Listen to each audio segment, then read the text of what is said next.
Finally Donald Trump ने America के राष्ट्रपति के रूप में 20 जनवरी 2025 को शपथ ले ली है। शपथ लेते ही उन्होंने बहुत से नए डिसीजंस लिए हैं, जिसकी वजह से वो सुर्खियों में भी आ गए हैं। मैंने अपनी लास्ट वीडियोस में अपने ज्योतिष के आकलन से ये भी बताया था कि डोनाल्ड ट्रंप का ये सेकंड टेन्योर कैसा रहने वाला है। मैंने शपथ के दिन से पहले ही ये बता दिया था कि ट्रंप के लिए ये आने वाला समय अच्छा नहीं रहेगा। वो अपना सेकंड टेन्योर पूरा नहीं कर पाएंगे। रीजन कुछ भी हो सकता है। साथ में ये भी बताया था कि उनकी हेल्थ बिगड़ सकती है। इनका जीवन मृत्यु तुल्य कष्ट के समान हो सकता है या इन पर प्राणघातक हमला भी हो सकता है। अमेरिका में जिस तरह मंगल ने अग्निकांड फैलाया है, उसे मैंने अपने ज्योतिष के आकलन से ये बताया था कि मंगल नई नई परेशानियां ट्रंप के लिए और अमेरिका के लिए खड़ी करेगा। 2025 का ये समय इनके राष्ट्रपति पद के लिए सही नहीं है। अभी जब शनिदेव अपनी राशि बदलेंगे तो इनके अष्टम भाव को एक्टिव करेंगे। साथ ही राहु और नेपच्यून भी इनके लिए नई नई मुसीबतें लेकर के आएंगे। जिस समय इन्होंने शपथ ग्रहण की है मेष लग्न में, तो आप देखिए लग्न में ही यूरेनस है सूर्य के नक्षत्र में 29 डिग्री पर, जो लग्न की डिग्री के क्लोज है।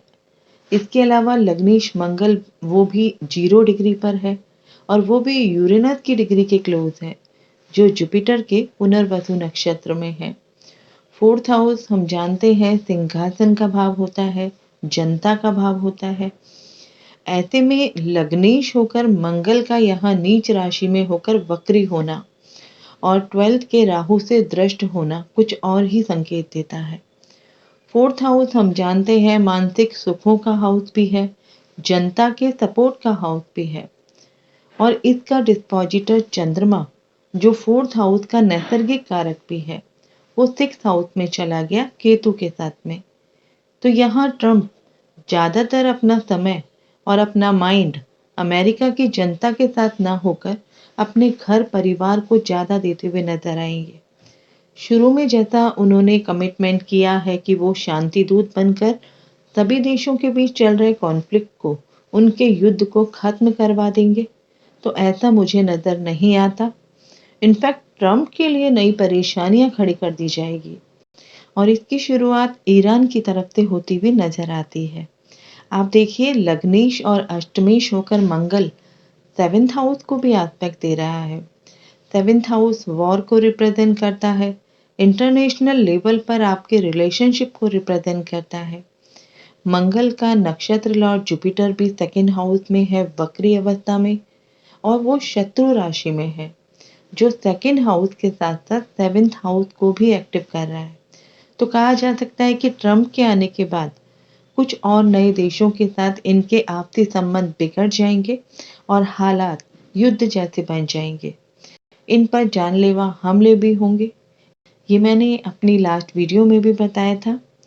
मंगल यहाँ लग्न, 4th house, 7th house, 8th house, 10th house और 11th हाउस पर अपना इफेक्ट बनाकर रखे हुए है, जिसमें ये 7th लॉर्ड शुक्र और 10th Lord 11th Lord Shani पर भी अपना एस्पेक्ट दे रहा है। इसके अलावा दशम भाव में बैठे हुए सूर्य को भी अपना एस्पेक्ट दे रहा है। अगर आप नवांश में देखें तो ये मंगल बेशक से वर्गोत्तम है और सबसे अच्छी बात है कि नीच का मंगल वर्गोत्तम है, जिससे ये नजर आता है कि ट्रंप बोल्ड डिसीजंस लेंगे जिससे अमेरिका को फायदा हो, लेकिन ये इनके लिए बड़ी मुसीबत बन जाएंगे।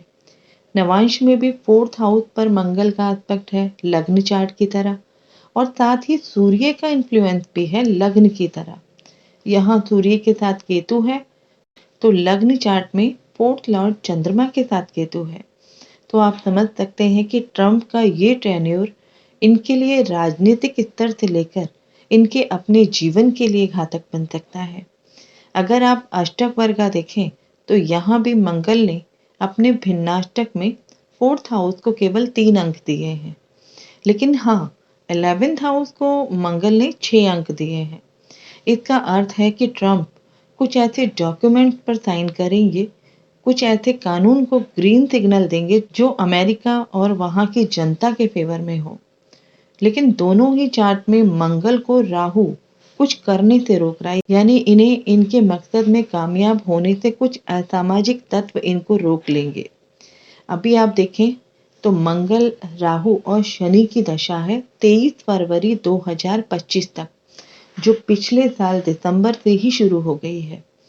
मैंने लास्ट वीडियो में कहा था कि राष्ट्रपति के पद पर आते ही ट्रंप का अमेरिकन आर्मी के साथ वाद विवाद हो सकता है, आतंकी हमले अमेरिका पर हो सकते हैं, जिसका कारण कहीं ना कहीं ट्रंप ही होंगे।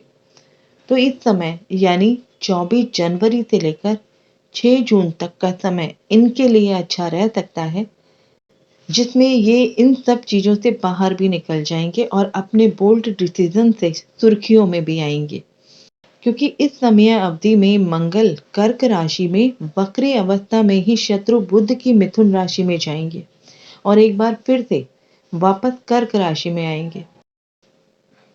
तो कहा जा सकता है कि जो भी काम बाइडेन के कार्यकाल में हुए थे, उन पर ट्रंप कोई एक्शन लेकर उन्हें फिर से एक्टिव कर सकते हैं, जो जनता के लिए बेहतर हो। लेकिन इसी समय यानी 14 मार्च से लेकर लगभग 2 महीने यानी मिड ऑफ मई तक इनके लिए खतरा हो सकता है, क्योंकि 14 मार्च को चंद्र ग्रहण है, जिसका सीधा असर अमेरिका पर भी पड़ेगा। तो उनके लिए परेशानी इसी समय से शुरू हो जाएगी। इन पर खतरा बढ़ेगा, इन पर कोई अटैक फिर से हो सकता है या फिर कोई शारीरिक कष्ट इन पर होते हुए दिखाई देते हैं। एक और समय इनके लिए कष्टकारी हो सकता है और वो समय है 27 अप्रैल से लेकर 5 मई तक, जब चंद्रमा के साथ मंगल का राशि परिवर्तन होगा। उस समय चंद्रमा केतु के अश्वनी नक्षत्र में होंगे। जैसा कि शपथ कुंडली में केतु के साथ 6 हाउस में है, वो ट्रांजिट में जब लग्न में जाएंगे तब उनका इसी मंगल के साथ राशि परिवर्तन होगा। तब से लेकर वो वक्री जुपिटर से भी मिलेंगे और गुलिका से भी मिलेंगे, यानी मांदी भी जिसे हम कहते हैं, और फिर 4th हाउस के मंगल के साथ होंगे। इस पूरे समय अवधि में पूरे 8 दिन इनके लिए बहुत डेंजरस हो सकते हैं। हम ईश्वर से यही प्रार्थना करते हैं कि वो स्वस्थ रहें, सुरक्षित रहें और इस विश्व में शांति कायम करने का उनका सपना पूरा हो सके। आशा करती हूँ ज्योतिष के दृष्टिकोण से आपको ये वीडियो जरूर पसंद आया होगा, तो इसे लाइक करें, शेयर करें और चैनल को सब्सक्राइब जरूर कर लें। मिलते हैं एक और इंटरेस्टिंग ज्योतिष की नई जानकारी के साथ। तब तक अपना और अपने परिवार का ख्याल रखें, सुरक्षित रहें। जय हिंद, जय भारत।